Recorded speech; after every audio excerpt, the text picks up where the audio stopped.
at nighttime, not a long trip. Put the high beams on and rotate again. So we love the animals here. We want them to be happy, but you can see why we want more space.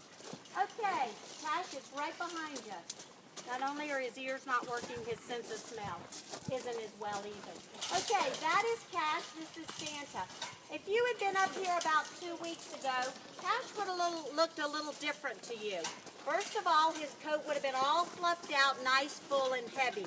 He's a northern bobcat, so his coat's a little thicker than the southern bobcat. She would be down south where it's mild in the winter, although lately that's been debatable. He would live up north where it's extremely frigid in the winter. Thicker, fuller coat, bigger feet to get around the snow, and his coat 2 weeks ago was silver. Look at the brown in his coat now. You see all the brown?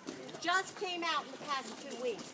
So what's happening is he no longer needs to blend in with the snow, with the woods like her. So now he's changing colors to blend in better with the wooded terrain. Okay, now other than the fact they're from different areas, you see they have the same features. You see those short little tails? All bobcats have them. That's actually how they got their name. Bobcat, bobtail. Now the tails are short for a very good reason. This is a cat that would live in the dense brush and thickets, way out in the woods.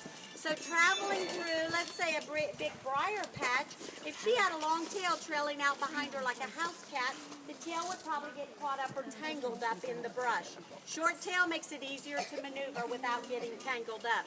She just put that tail very close to her body and be able to move through easier.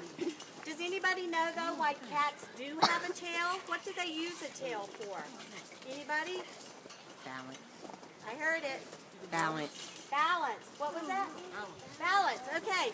Cats use their tails to balance their bodies. So she has just enough little tail to balance her little body, not too much. Now, here's a perfect example. Southern bobcat, she can handle the heat a lot better than that little guy who's up in the shade. As soon as he finishes shedding all of his undercoat out, though, he'll be out in the sun as well. Right now, though, he's still got a little bit of a thicker coat than her. Okay, now, these little guys all have the same markings on the ears. See the white spots in the back and the tufts of hair on the tips? The ears are extremely important to this little cat. I'll tell you why. Once you go down there so we can get him back there. Cat, come on, buddy, let's go. If a bobcat is in some brush, tall brush that's hiding him, not really paying attention to what's going on around him, but suddenly that little cat feels the tufts of hair on the tip of her ears twitch, she is going to pay close attention. Because probably what's going on at this point, there's a big animal somewhere moving around, causing ground vibration to travel across the ground up to the tufts of hair on her ears. Those hairs start to twitch, she knows to sit up, listen, and look around. At that point, probably the only thing to come above the brush, definitely the first thing will be the ears. So her ears suddenly come above the brush. It's the back of the ears, and they're facing out to that big predator moving in.